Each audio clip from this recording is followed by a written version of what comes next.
Let's get started with some announcements. So Portrait Studio is on sale. If you'd like to purchase a copy, it is available on my store. I've had a lot of questions about, I always have questions like about what level you have to be to use it, what does it contain, does it have multiple models. There's so many videos and tutorials and trailers that we've uploaded so far that have examples of the kind of model variety we have in there. We have younger busts, older busts, customizable bust, male and female, figures, form studies, foliage. It has everything that you need to build. The only thing left is just bringing in fabric sculpts. So that'll be our next big overhaul kind of update, and that'll be probably within 2019. So that's really the only thing left, but other than that, we have everything you might need to build a scene. And if you guys want to make it for our meetup next Tuesday for patrons, for apprentices, you can join me on Patreon, and that'll bring you in just in time to get this month's December's assignments. And then we have 2 currently running challenges. So for anyone who wants to design, and I'll upload it soon. As soon as the sale is done, I'll bring down this little announcement. But for now, please remember there are 2 challenges. The elf design for Christmas. It's just a little character design, full color standing elf, to represent their task, what they're wearing, what their task is in the North Pole, something cute like that, just something that'll give you some variety in your portfolio. Or if you want to paint an environment instead, you can paint a Christmas town.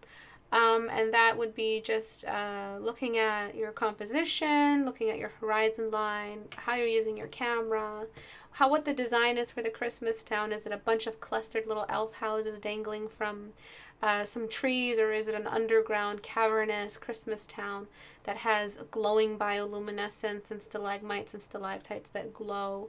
Is it in a mountain that's on the edge of like a precipice or something, and all the houses are inside the edge of the cliff?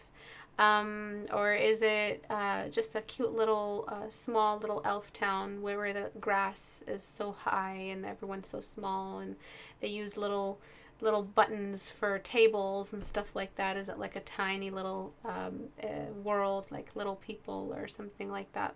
So remember that you're trying to set it up in a time of day where the lights and the glowing is all getting to show, so that's usually a dark light environment.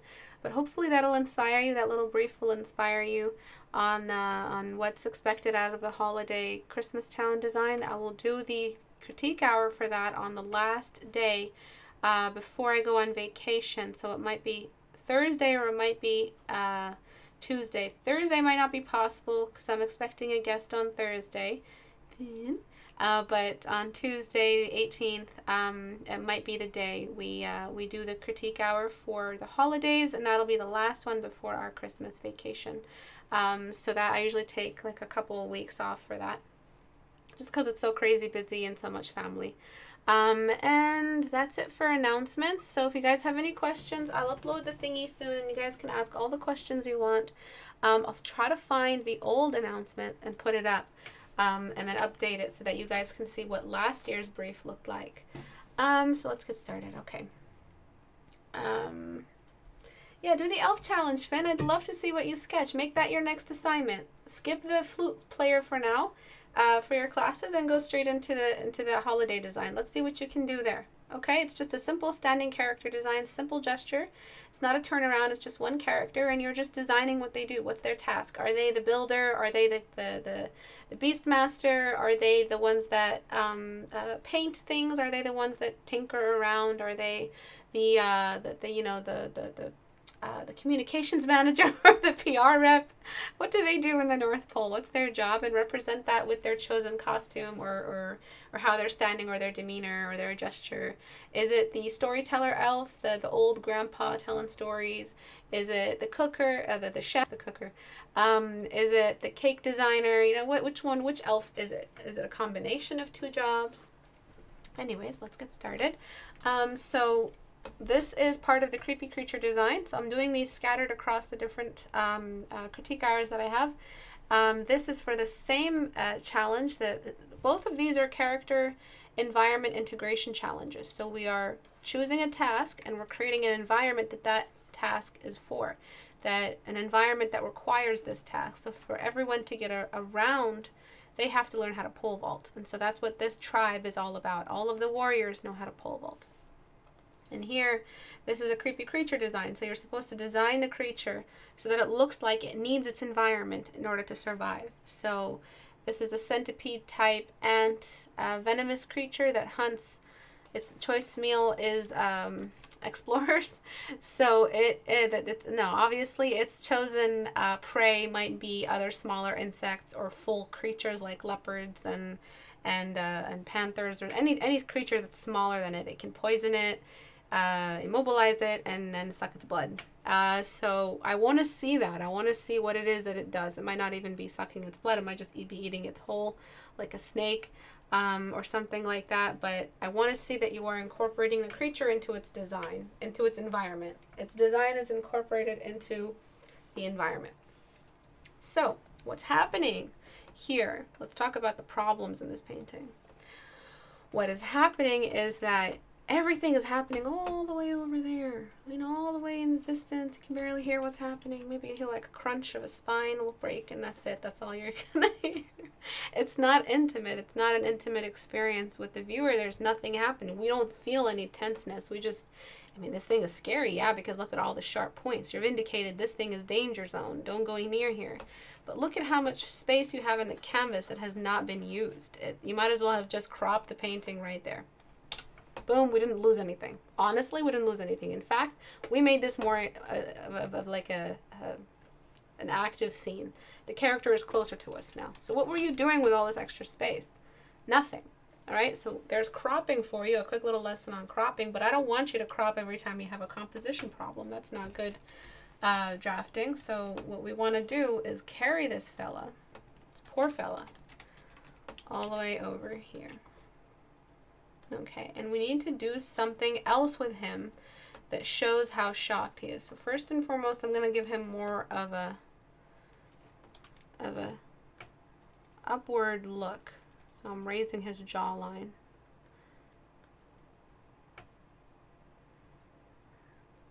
Okay, and I'm also going to do some crazy stuff now, because I might enlarge him even bigger and bring him up into the foreground while he's taking his hat off. What that's going to do is make everything feel more imminent. That he just looked up and just saw the creature creeping over him. Maybe he's going to die, maybe he's not going to die. We don't know. That's really how you're telling a story. That's the best way to tell a story, is to create that momentary keyframe that tells the entire, whatever the story is saying. Is this a moment of discovery? Is this a moment of revelation? Obviously, it's a moment of discovery and imminent danger. So 10.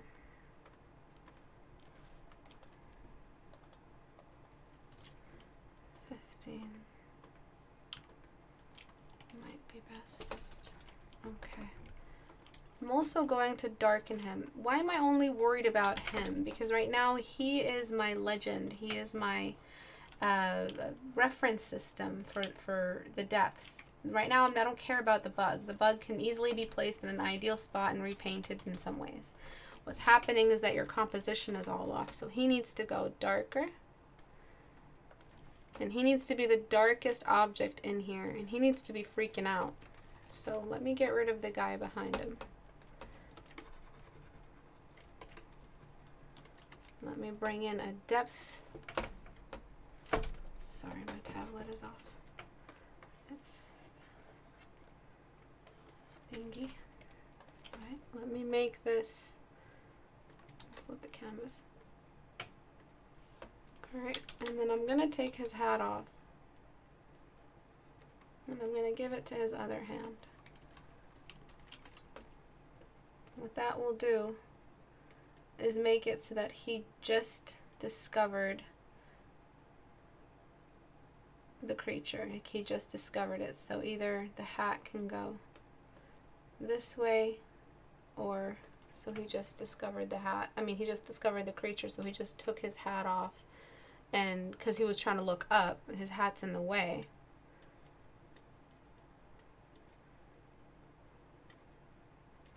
Alright, so I'm going to have to fix his arm. His arm is not working.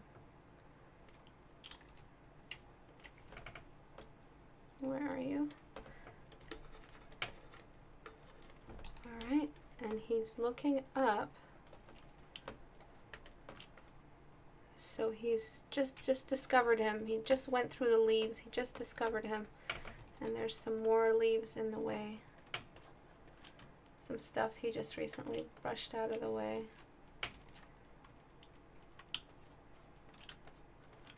Bigger leaves because he's in the foreground. So the scale that they're representing is a little bit off.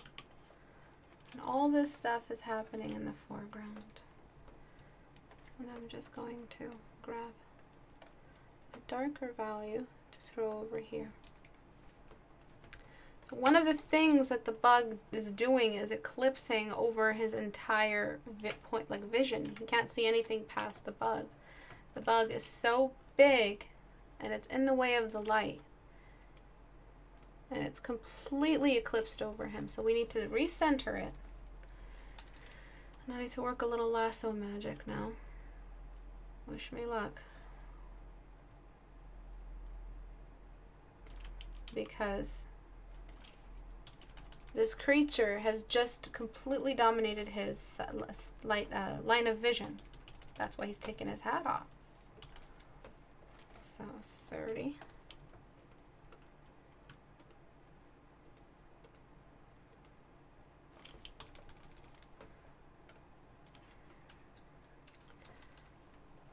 Okay. So look at how much more imminent and more involved this entire scene is with the audience. We feel like we are inside this experience, but we are also about to get attacked. We don't know what's going to happen next, and that's how you make a great scene full of energy, and that's why I call them active scenes, because you really have a lot going on. Alright, so I'm just correcting some of this stuff. One of the biggest problems you have here is that you have no depth keys whatsoever. Like I said, like your entire legend is kind of off.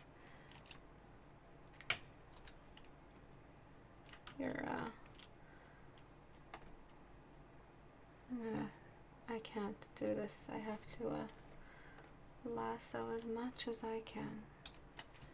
Bear with me, you guys. I'll try to do this as fast as possible. I just need access to the background is why I'm doing this.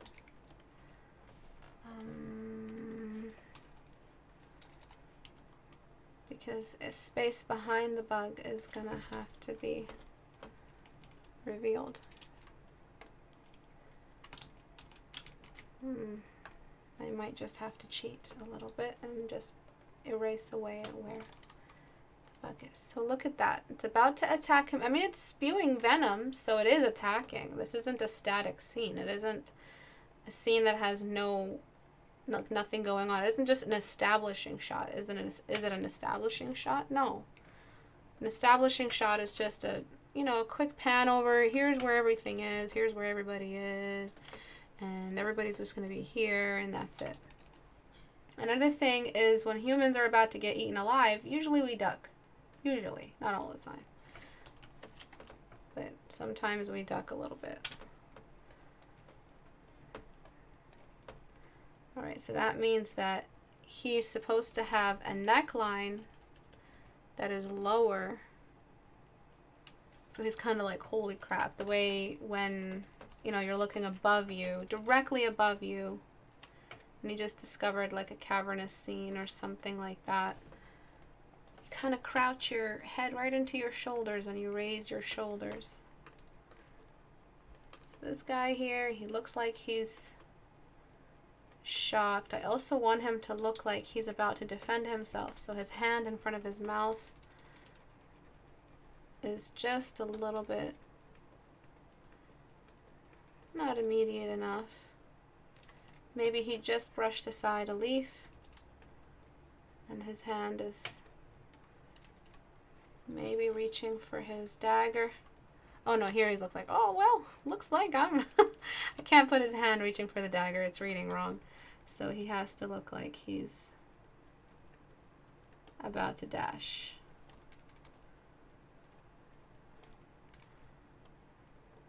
Okay, so now that we have the foreground a little bit darker, I'm just gonna blur it a little bit. Filter, blur, Gaussian, blur. Maybe you make him even bigger, but this is the scene of attack. Another problem that you don't have after we sort of fix the composition, another thing that's not going on is color balance. The scene is not following any one cool or warm wash. It's just completely warm in some sections, cool in some sections. You don't really have an eclipsing silhouette for the guy, and you also don't have the light right behind him as if he were eclipsing anything behind. So that jungle glare, that moment of sun in the way as the creature or beast attacks the character. Look at what a little bit of depth control does for the entire scene. It just makes everything active. And then what you want to do is make it claustrophobic. So throw in more of these trees. I should probably have just copied this.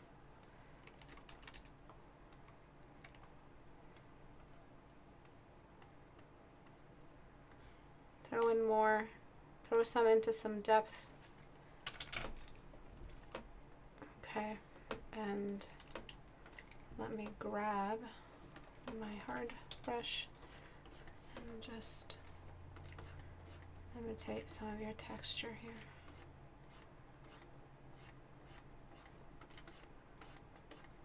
I want to make it claustrophobic. He's about to get eaten alive. Maybe this tree over here is getting a little bit lighter into the distance. I just want to warm it up before I tuck it behind. Oops.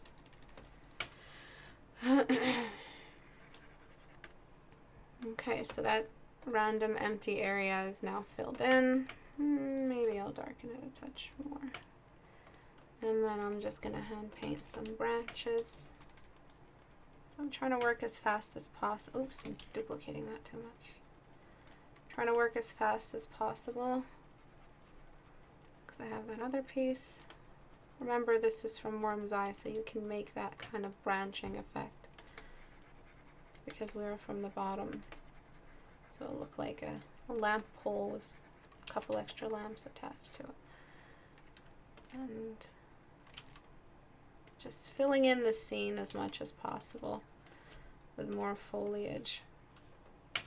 And then I'm trying to bring in that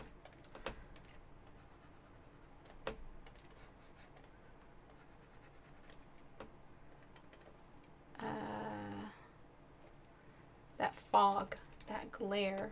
Remember that glare from the Magic the Gathering creature sort of that we drew last time? Well, I'm going to bring in some of that glare here to create that thick kind of jungle particle effect, catching all that light.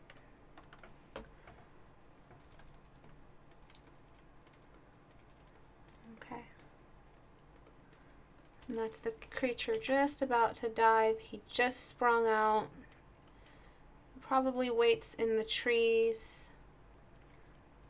And then we need one more depth corrector just around the bottom, and it could just be some simple fog.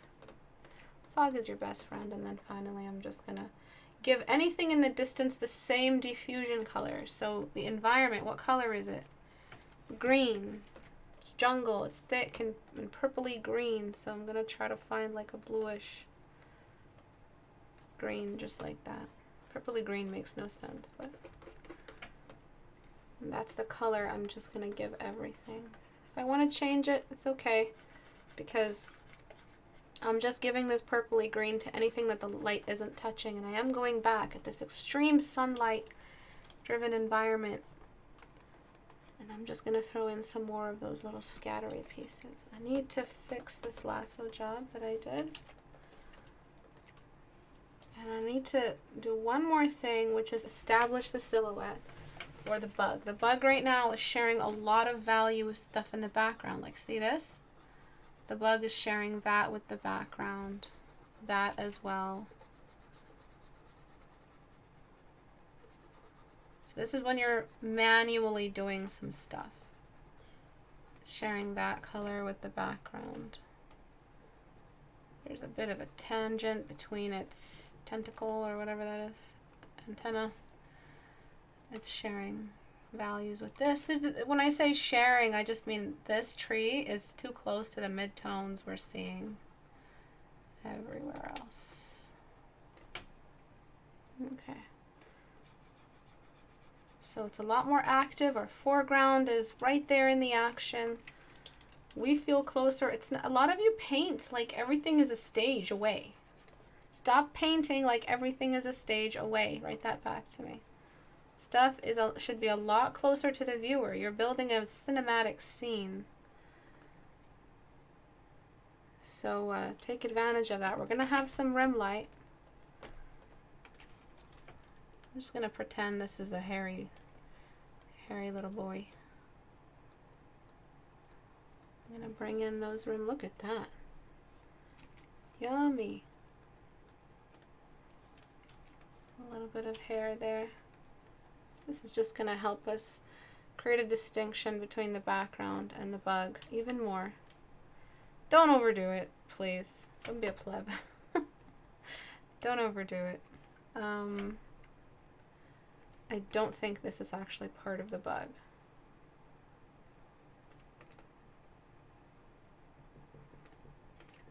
Okay. Some of this bug will actually be casting a shadow on itself, so we won't get rim light all the way around. And then, man, he just... Maybe you shouldn't throw the acid right now. Maybe you should establish the imminent danger without showing it just yet. It's like you're showing everything that might happen right now instead of it being a might, which isn't a good idea. It's active enough to throw this spewing kind of like, it just looks like a kindergarten sketch and a kindergartner trying to show something dangerous. They'll just show everything that creature can do right away, which is cute. I love the way kids draw. But it's stupid because they're not creating any suspense. They're not showing the power as almost there. We're always seeing the final form right away is essentially what I'm saying. Okay, so I'm just trying to build a silhouette without throwing off the depth. The depth meaning foreground is the lightest. So the way to show that, yes, there is a lot of venom possible and get a nice opportunity for some subsurface scattering is to just have him drool. Just have the little drools. Let me do lasso instead.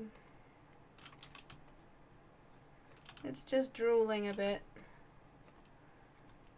That's all.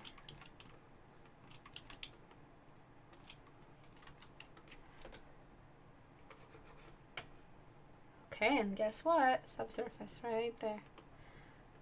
Ooh la la. Subsurface still has coarse shadows. So.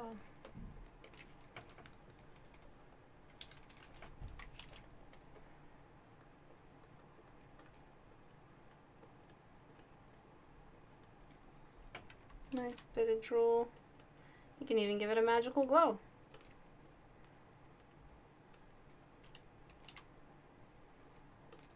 I have to hide the rest of this away. And then a lot of the bug is going to be hidden in darkness. So I have to first decide how much of the bug I want to show. So the bug should be sort of mysterious. I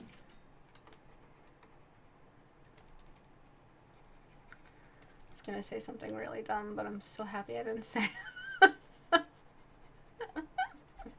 Make it a sexy bug. I said it anyway.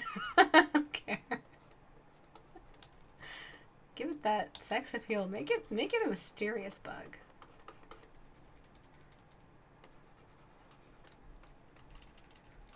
All right.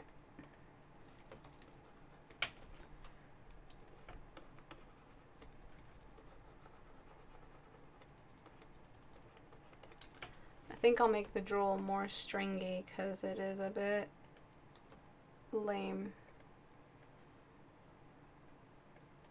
right now. And I don't want to overthrow the depth. Actually, I'll keep this. I'll keep this and then I'll throw a nice wash on top. That wash will be the glare. So where are you?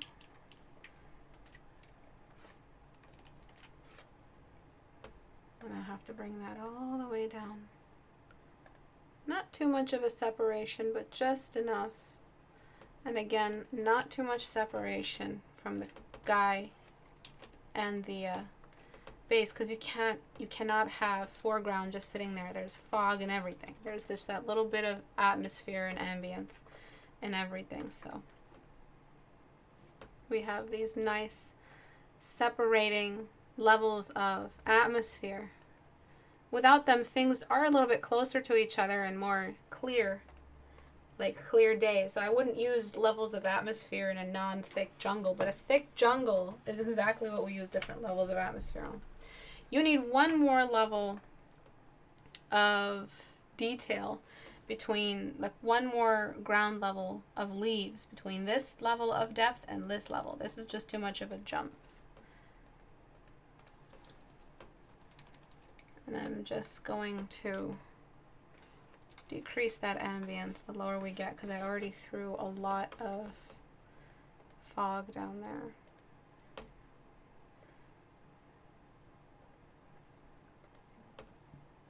Alright, so let me merge all this down and show you the before and after. And then fix that jewel. Just make it more stringy, more gruesome looking.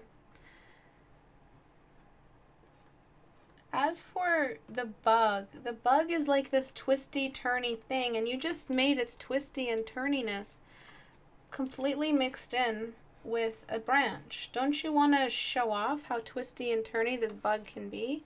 So maybe it's climbing along this tree, wrapping along the side, doing some crazy gymnastics. You know, you could do any combination of these things and you'll have more to show. You can do an even better gesture. This is just something quick. So remember that. You could have done so much more with the bug. And then I'm going to try to add that one extra level, which would be a mix of this value and this value, is what I would say the next level of depth would be. Okay. Okay, so let's look at the before and after. Remember, you do need that extra level, so I mean, let me see what I can do. If you want to bridge the gap now, it could be that he's blind, and the way he finds his victims is by leaning, like using his little antenna to get them, to smell them out like an ant. This needs more hair, and this needs more hair. That can be your bridging value. I don't want to do it too much. And then any contrast you need on him, do it with edge work. Don't overdo it with your black and white, because you don't want to throw off the depth. What this eye needs maybe is some more subsurface. Maybe the eye is translucent. Subsurface scattering is a combination of illumination and saturation. So let's try to pretend there's some subsurface here. And then re-illuminate. Any questions at all about this piece?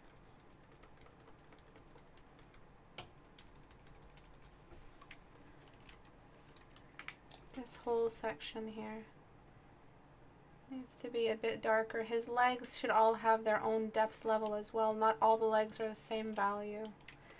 It's just constant grooming for your depth. You're constantly grooming your depth.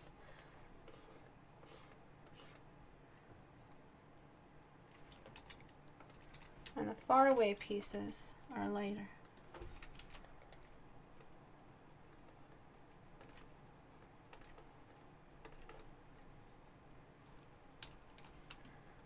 And then maybe some legs out here to break the silhouette and make him feel like he's twisting, so he doesn't really need to ground his legs back there. A little bit into a silhouette. I think that looks great. Remember, we're just taking this right now at face value. You need that next. You need it. You need it. You need it. I'm sorry. You need that next level of leaves. You really do. You can't skip it. Let me show you why. It just looks really weird when you go black and then straight background. There's always a mid-ground required. So a little bit darker there. Because it makes the ground like feel really clustered and scary. This dude might need a little bit less. Okay. So let's take a look at the before and after. There's nothing wrong with doing that. Oopsie, wrong layer. Let me just fix that. Where are you?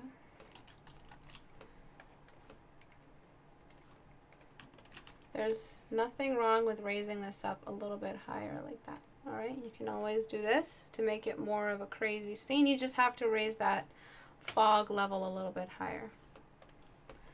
So that fog can be here. You can crop down here. Now you have stacking. The scene is more clustered, more stress, and you just have to separate one last time between the creature that is attacking and the foreground that is receiving. I don't recommend a completely black foreground like this. I recommend a little bit lighter, just because you need to have a couple more levels of value to render him out. So I'm giving him a blue, darkening him, and letting you, giving you enough value with which to detail him, because he's going to still need some detail on him. Darken a touch more, and then all this, maybe even just drag it up a touch more. Look at how much more imminent everything feels. It feels so claustrophobic, so scary, so ready to, everyone's just ready to clash. Everything is just about to clash. This creature just came down. Maybe even make the drool trail behind it. I don't know, do whatever you need. But the lack of balance in your colors, everything was not working together. Everything was happening all the way over there. You can barely hear anything. It's like, oh my god, yeah, I'm gonna attack you, yes. And that's it. There was no imminent danger. Right now you have imminent danger. Now everything is about to clash, and it's right in the foreground, right at the point of interest. Nothing's wrong with framing things symmetrically. It's not really that symmetrical. You have your establishing space. Imagine if you added a couple more vines, some birds flying out of the way, a bunch of bugs freaking out. Alright, any questions? Istebrak, what did you mean by bridging value? One more value in between the thing that is closest and the thing that's farther away. You can't have black foreground and super light background. You need a middle ground. But then you added back in some of the colors later. Earlier you said it was missing a color wash. Then you added back in some of the cools. A color wash just means I'm unifying the scene with one cool value. Do you see how different everything was? You had a cool thorax, or I can't even say that word without freaking out. You had a very cold tree, very purple, and you have pure yellow white leaves. So what I did was I balanced out the yellow, and I gave things the cool when they're in shadow. And I kept some of the yellow in that there's a lot of contrast. in areas where the sun is hitting. That brings out the yellow and everything. Oops.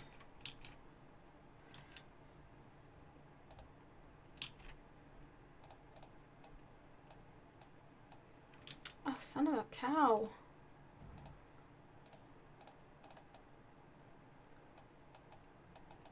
A little bit of extra glare is always really fun. And blurring that foreground even more might be fun.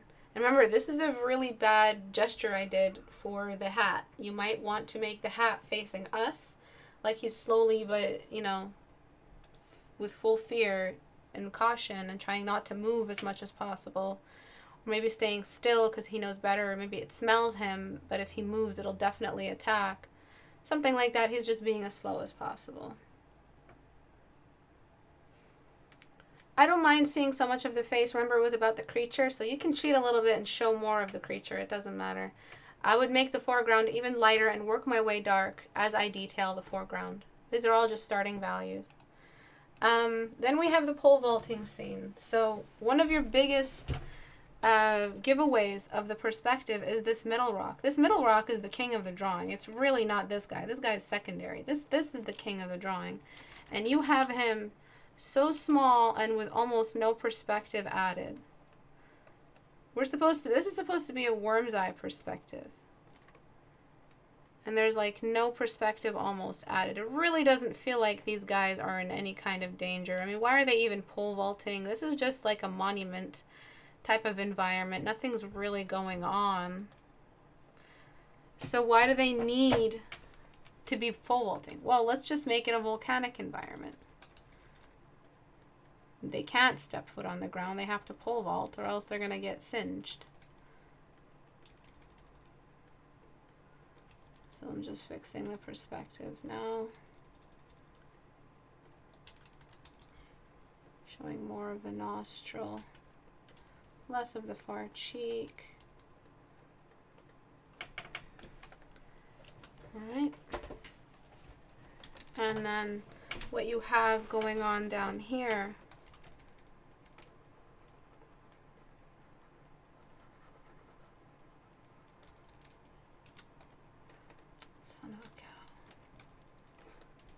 Is the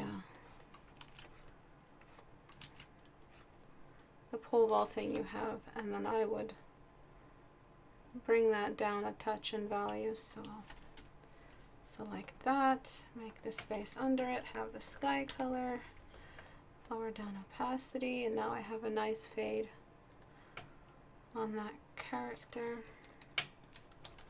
You see how I'm painting over the characters you drew? I don't care about them right now. They're not what's making this piece work. What's making the piece work is the establishing larger scale objects, and that would be this. And so for us to really pull off the feeling that this is a dangerous environment, I like these distant pieces here that we're losing, but oh well. You have to start showing off where these lava sections travel on the surface. So maybe there is like a lot of lava. They can't step foot on that. You need to make this feel a lot more colossal. Maybe more of these long rocks in perspective.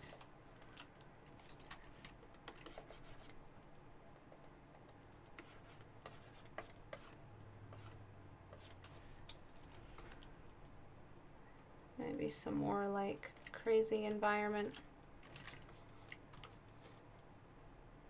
Like establishing shapes up here, leading up into the sky, getting brighter, darker the lower they get. Probably maybe even some lava spewing out of this guy's mouth. And, you know, that's what's happened. This used to be like a burial ground or something like that. And it eventually became, you know, overrun by a volcano nearby.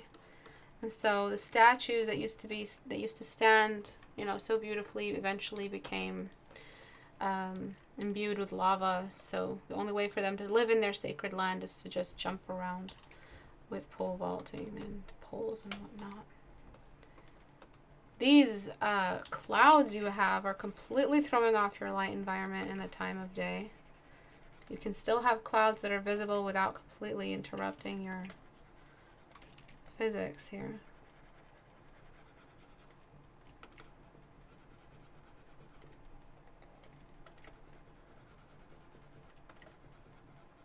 So the entire story at this point is leading us from this guy to the lava beneath to explain why this guy needs this.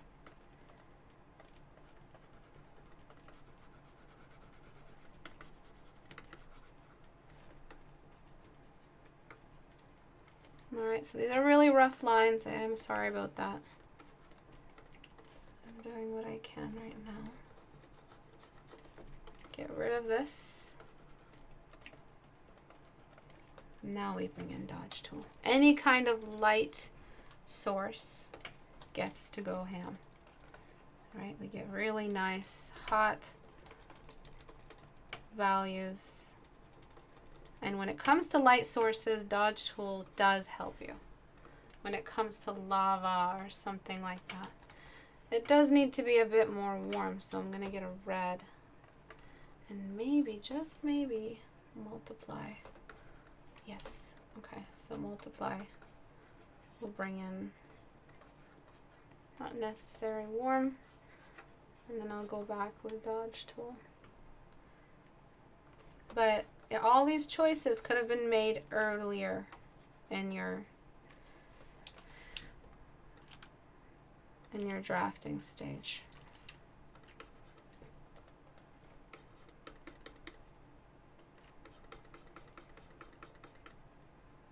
Alright, and now you can throw in a couple of those pole vaulters up here. But the pole vaulting wasn't the only thing running this entire concept. It wasn't them. It was the environment. Remember that I didn't allow you guys to fill up the environment with pole vaulters, did I? I allowed you to throw in the pole vaulters and that they were...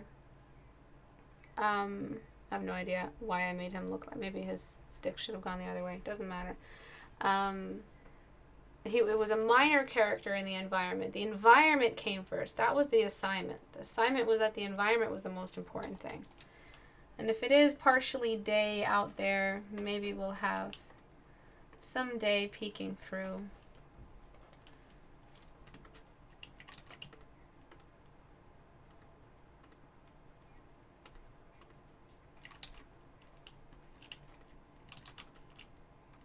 Towards the edge of the canvas, towards the horizon line, to bring in that extra color if you really had to have it. In this case, yes, we do desaturate. Absolutely. We cannot let dodge tool do whatever it wants to our colors.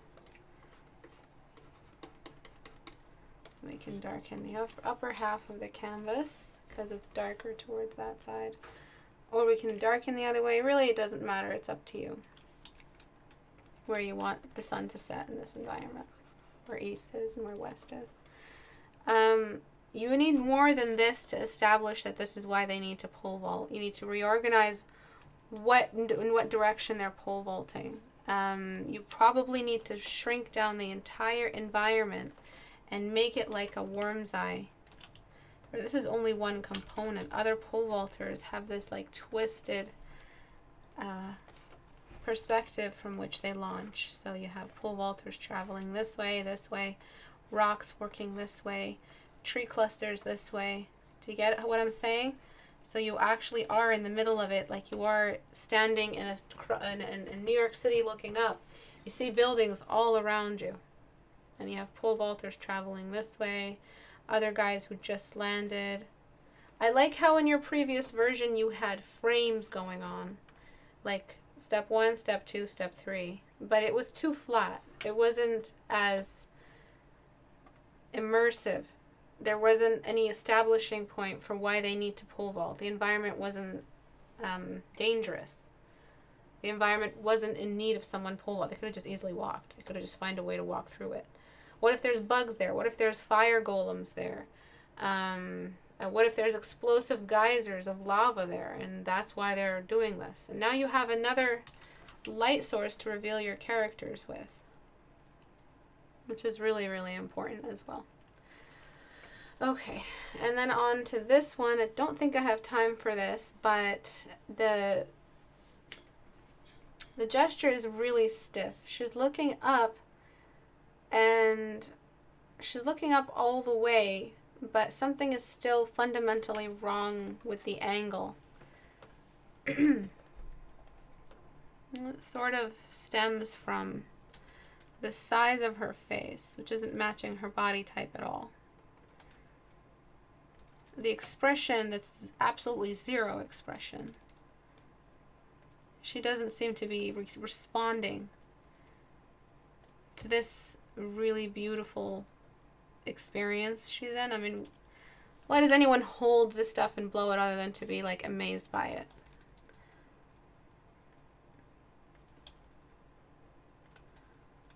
Okay, you need a little less shadow over the eyes, a little bit more of an open space over the eyes, a little bit more light on this eyeball, and then tucking this in.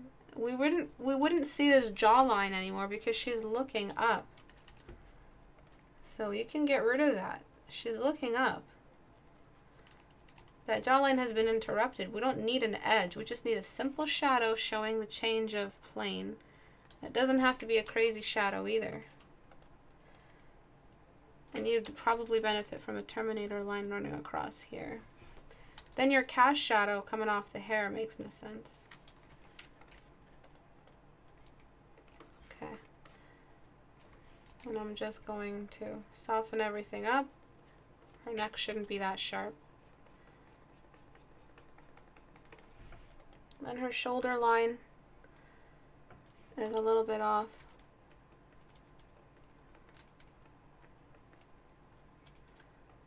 Her other shoulder line, she's not really balanced. Her torso should be looking up a little bit more. I'm going to shrink her head one more time. Oops, wrong brush.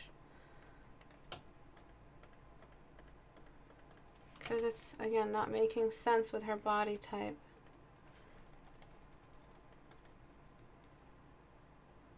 And this arm just goes off a little far.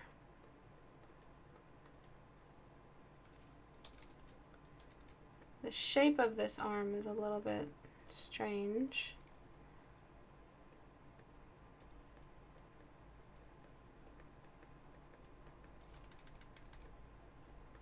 And that it's just sausage, and then you have bone structure. I would want to see a little more bone structures because the forearm is so bony.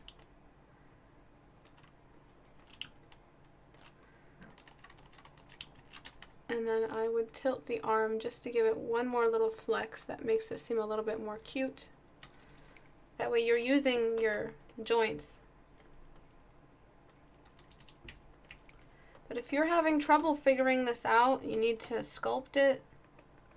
Again, Portrait Studio is on sale, so you guys can use that. And I'm just going to quickly put it up on Portrait Studio, both for the light source, because I'm going to test this out.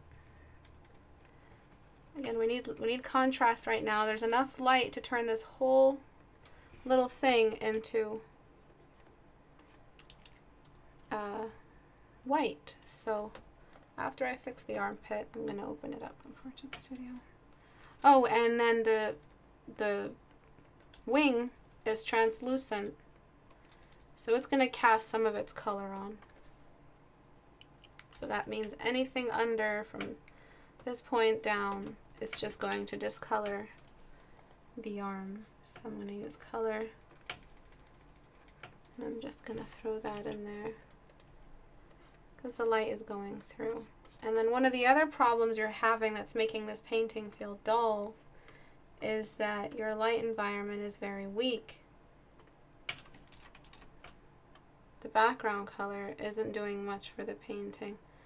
So I'm raising saturation and raising the background color so that we can explain where all this light is coming from.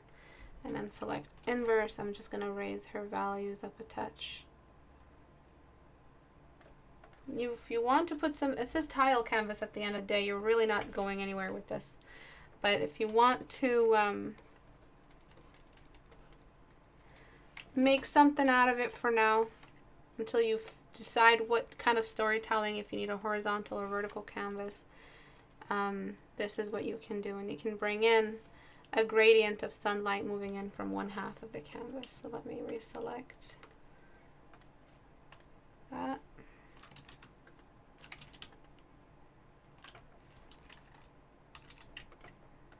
Get that pure white.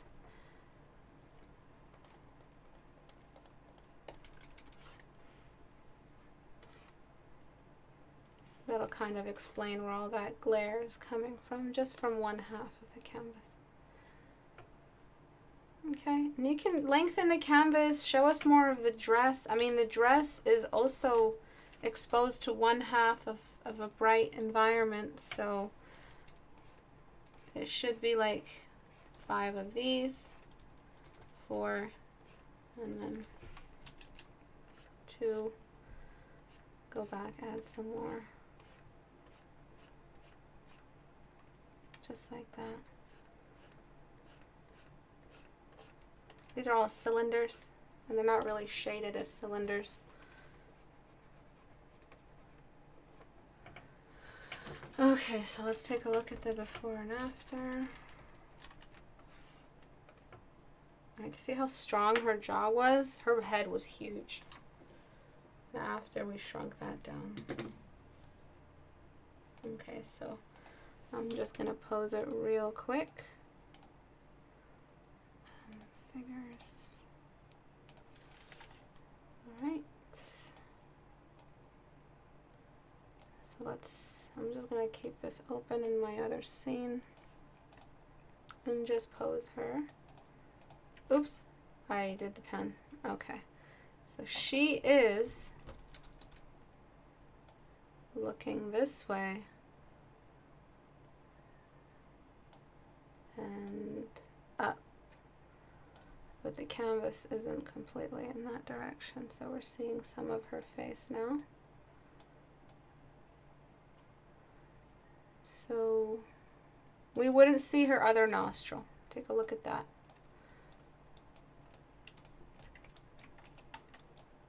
Boo? I can't seem to. Alright. So we wouldn't see her other nostril. Let's just pretend this is our angle. Actually. Oh, I think I messed something up. Here you're showing the other nostril. See that? I've created the exact same scene in this case, apart from the arms. Right, so track everything down. You're showing the nostril wouldn't be showing.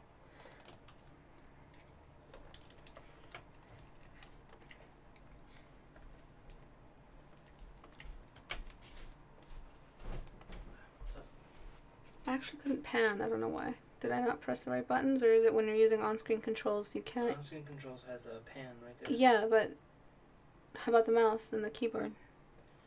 Oh, if on-screen controls is on, you can't use the mouse. Oh, okay. Shortcuts. Alright, thank you. That's so it doesn't, Freak out, yeah. Alright, my bad. I tried to do something I couldn't do. Also, if you click on an object or a joint, if you hit F, it'll focus the camera on that. Okay, thank you.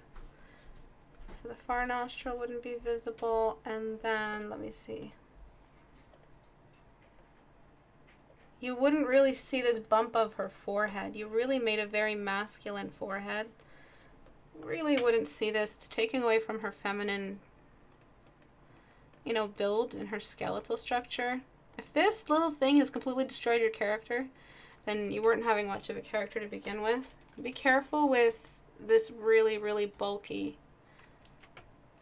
expression. So, bulky skeletal structure. So before, again, she wasn't feeling anything. After, more brightness. I still think the background value should be even brighter. I'm just going to trust my instinct and see what happens.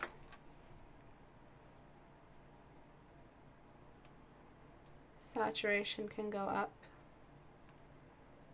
I think it'll give you a lot of room for bounce light. It'll give you a little bit of extra, you know, a little bit of extra something there. And you would have to manually go back and paint in all the points of light here and there, just in the hair and wherever the hair is catching the light. But before, do you see how dull it was? What's causing all these sharp cast shadows? What's causing all this saturation to be visible? And now that she has her expression, things are actually all following the same theme. Any questions before I get going? At Istebrak, please. And I'll read them in a second.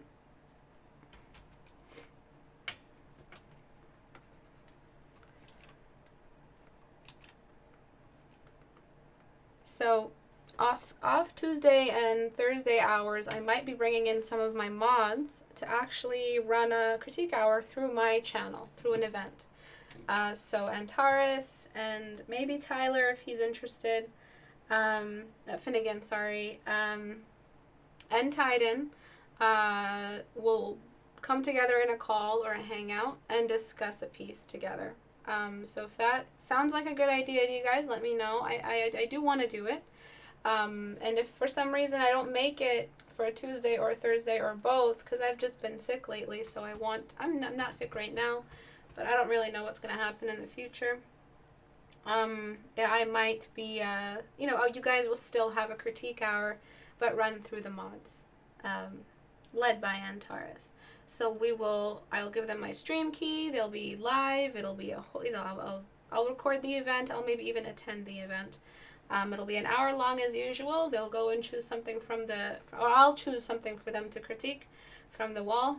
And Antares will paint over as the other two, or maybe Finnegan paints over as the other two recommend pieces. That's what I did before when my mods were present, if you guys remember that. I probably do one of those very soon as well. I miss those a lot. For real though, if you guys are having Portrait Studio Photoshop issues, just email me. Portrait Studio. I'll respond to everything as soon as I can, even if I'm not home. Is there some point with the dark background but strong light on the character? If they're like standing behind a wall and they're in the shadow of the wall, and there's just a little bit of light coming through and it's super bright, yeah, that would make sense. If this character was behind a wall and then you have all of the light coming in through here,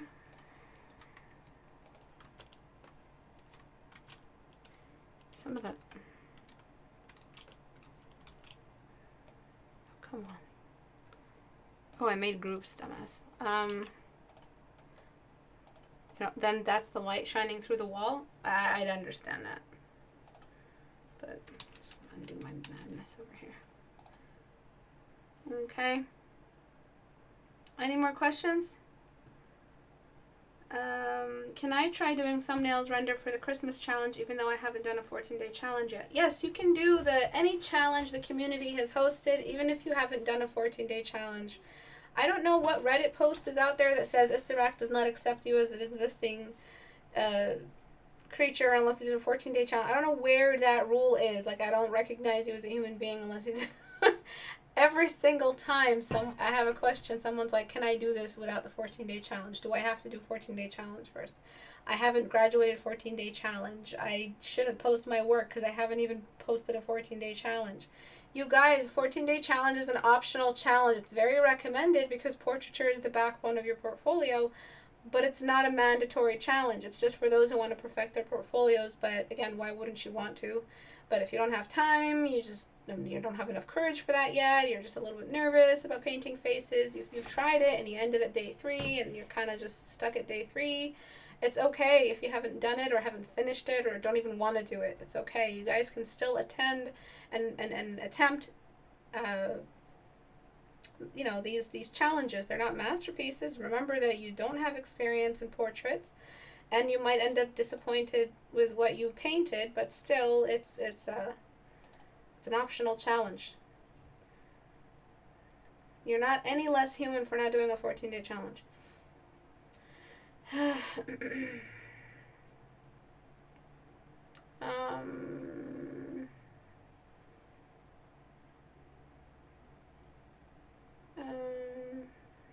looking for questions. He's the foreground, so he needs to be darker. Yes, that's what I mean with that.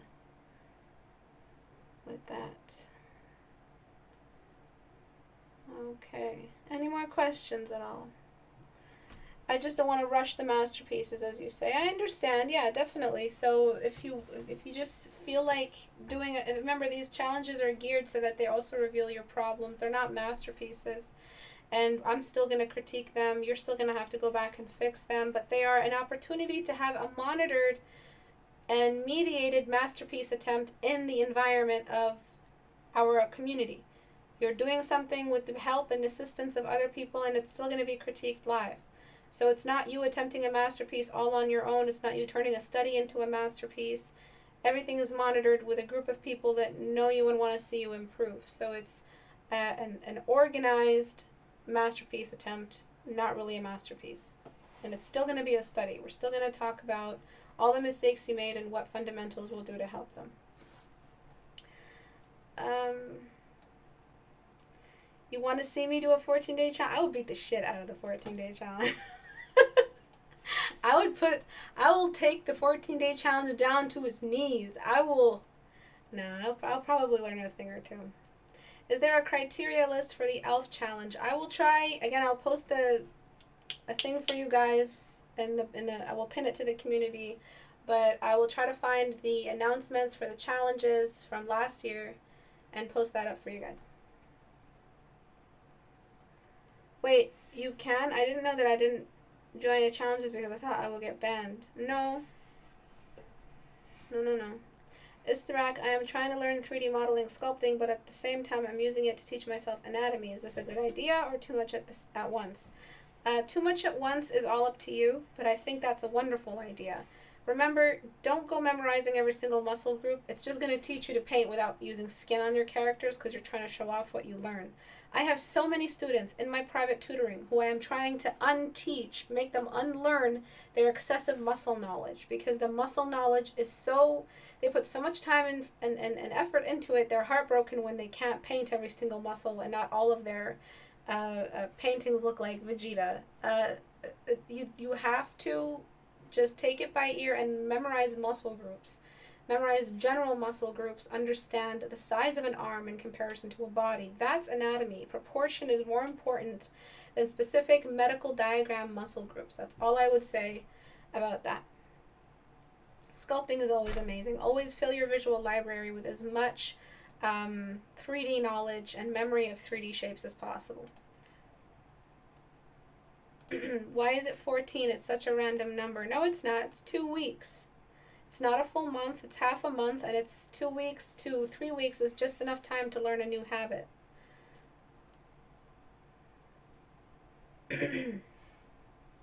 Yeah. And that's it. I'm sorry, that was really cocky of me, but I would beat the shit out of the 14-day challenge. I'm joking. I'm not joking. Alright, so I'll let you guys go. Thank you everyone for joining today. Please don't forget about the Portrait Studio sale. If anyone's interested in owning Portrait Studio, it's got tons of resources. You can build an entire scene from it, and you can go to the store, istebrak.com, to grab it. It is currently 20% off. To join me on Patreon to get exclusive content, assignments, exclusive videos of my private work, PSDs, brushes, everything like that is available on Patreon. Bye, everyone. I'll see you guys on Tuesday at 3 p.m. Eastern Time, the 4th. Bye, guys.